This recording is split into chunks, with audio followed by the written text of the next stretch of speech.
Olá pessoal, boa noite, sejam bem-vindos. É um prazer tê-los aqui novamente, uma honra. Mais uma noite produtiva, mais uma live para o pessoal do Periscope, do Facebook e do Instagram. Então vamos entrando, convidem os seguidores de vocês para participarem dessa live e compartilhem também nas redes sociais. Compartilhem no Periscope, no Facebook, enfim. Vamos compartilhar conhecimento para ele voltar em dobro para gente, tá certo? Quem que tá chegando aí? Magistrado 2017, William, Aline, Dione, João Paulo, Ana Paula, Thaís, bastante gente. Então vamos lá, pessoal. O tema de hoje é uma lei que acabou de sair do forno, mais uma, tá quentinha, ela foi publicada no Diário Oficial de hoje. Hoje de madrugada saiu o Diário Oficial da União e lá consta a Lei 13.432 de 2017. Lei 13.432 de 2017. Essa lei ela regulamenta o exercício da atividade de detetive particular. Tá ok? Então essa vai ser a lei objeto do nosso estudo de hoje. Eu separei para vocês aqui alguns tópicos e por meio desses tópicos nós vamos analisar essa lei. O que vem a ser o tal detetive particular? Qual a interferência dele em relação à investigação criminal? Qual o paralelo que nós podemos fazer em relação ao delegado de polícia? Tá certo? Então vamos lá. Acho que poucas pessoas conseguiram imprimir a lei, mas enfim, quem está anotando, anote, porque eu separei aqui para vocês uns 20 tópicos. Vai ficar bem completinho, tá bom? O resumo. Então vamos lá. O que é investigação? Primeiro tópico, tópico número 1. Vamos começar pela investigação. O que é investigação? Qual o conceito de investigação? Meus amigos, a investigação, em suma, de forma bem simples, ela pode ser definida como uma pesquisa. Uma pesquisa, ela pode ser definida como um conjunto de diligências relacionadas a fatos, pessoas e coisas. Então, de modo bem simples, investigação envolve um conjunto de pesquisas, um conjunto de diligências relacionadas a fatos, coisas e pessoas. Investigação é descobrir, investigar, perquirir, avaliar. Isso é investigação. Segundo tópico. No Brasil, existe exclusividade em relação à investigação criminal? Qual a opinião de vocês? É possível falar que no Brasil existe exclusividade em relação à investigação criminal? Existe ou não existe? Notem que esses tópicos primeiros são fundamentais para a gente entender a matéria principal da live, que é a investigação particular. Por isso que eu comecei fazendo essa introdução. Não há exclusividade em relação à investigação criminal. Então, no Brasil, nós não podemos falar que existe exclusividade em relação à investigação criminal. Há pouco tempo, houve muita discussão em relação à PEC 37. Como vocês sabem, a PEC 37 ela tinha como escopo alterar o nosso arcabouço investigativo por meio de uma emenda constitucional. Essa emenda dizia que a investigação criminal seria atribuição exclusiva das polícias civis e federal. Esse era o objetivo da PEC 37. Vamos dar exclusividade para as polícias civis, para a Polícia Federal, para essas polícias investigarem. Exclusividade para elas. Esse era o objetivo da PEC 37. A PEC foi rejeitada. Ela não passou. Ocorreram vários protestos e a PEC não passou. Então, em regra, nós podemos concluir que, no Brasil, a investigação criminal, em regra, ela é exercida pelas polícias judiciárias. polícias civis e também pela Polícia Federal. Então, se tratando de infração penal comum, essa é a regra geral. Quem que investiga?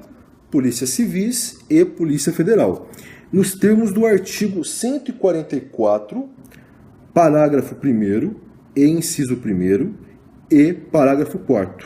Lá no 144, no parágrafo 1º, inciso 1º e no parágrafo 4º, nós temos as atribuições das polícias civis e da Polícia Federal.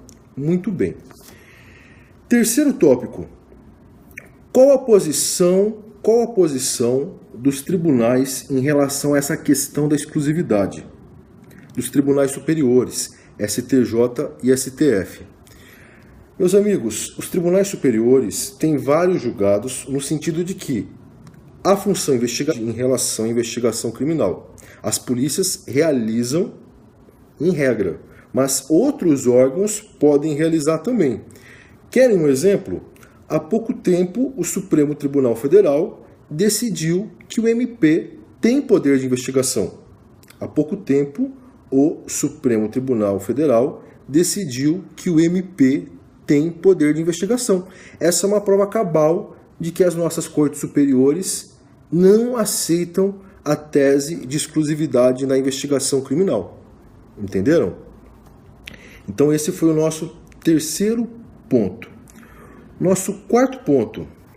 Professor, passa para a gente exemplos de investigações extrapoliciais. Posso passar para vocês vários exemplos. Primeiro, uma investigação que não é feita pela polícia. Primeiro exemplo. Investigações ministeriais feitas pelo Ministério Público por meio dos PICs, procedimento de investigação criminal. O Supremo definiu que esses procedimentos devem observar os mesmos parâmetros do inquérito policial. Esses procedimentos do MP devem observar esses parâmetros do IP. Supervisão do Poder Judiciário, respeito às garantias dos advogados, etc, etc, etc. Outro exemplo de investigação promovida pelo Ministério Público.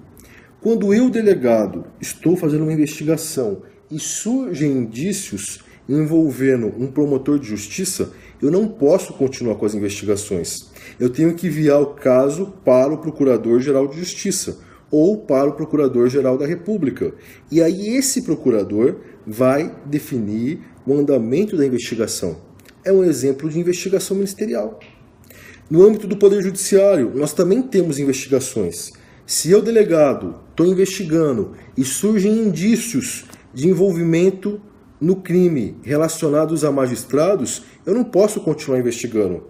Eu tenho que mandar para o Poder Judiciário, para o presidente do Tribunal de Justiça, por exemplo. Caberá ao presidente do TJ, do TRF, enfim, definir a questão da investigação.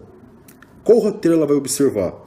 Então notem, é um exemplo de investigação judicial. Inquérito civil público, que é promovido pelo MP, CPIs, comissões parlamentares de inquérito, no âmbito do Congresso Nacional, no âmbito estadual, no âmbito municipal, COAF, Bacen, as investigações promovidas pela PM, no caso de crimes militares, entenderam? Então há vários exemplos de investigações extrapoliciais que acontecem fora do inquérito policial. Maravilha? Quarto ponto, pessoal. Quinto ponto. Essa história de detetive particular. Qual que é a previsão em relação ao detetive particular no Brasil? O detetive particular no Brasil, ele está previsto na Classificação Brasileira de Ocupações. Classificação Brasileira de Ocupações, CBO. A Classificação Brasileira de Ocupações, ela prevê a figura do detetive particular. Mas qual que era o problema? Não havia uma regulamentação muito definida no âmbito federal. Por isso que surgiu a Lei 13.432 de 2017. Essa lei surge para regulamentar o exercício da atividade do detetive particular. Porque até então não havia uma previsão muito clara, não havia uma regulamentação muito específica. O que havia era a legislação antiga, não havia nada muito atual, entenderam? Por isso que surge a Lei 13.432 de 2017. E qual que é o conceito de detetive particular? Qual o conceito de detetive particular? O conceito está no artigo 2º. Artigo 2º da lei em tela. No artigo 2º consta assim: para os fins desta lei, considera-se detetive particular o profissional que, habitualmente, por conta própria ou na forma de sociedade civil ou empresarial, planeje e execute coleta de dados e informações de natureza não criminal, com conhecimento técnico e utilizando recursos e meios tecnológicos permitidos, visando ao esclarecimento de assuntos de interesse privado do contratante. Tá? Então, esse é o conceito de detetive particular. Ele está lá no artigo 2º da Lei 13.432. Tá certo? Tá travando, parece aí? Tá travando ou tá boa a transmissão? Tá travando no Periscope?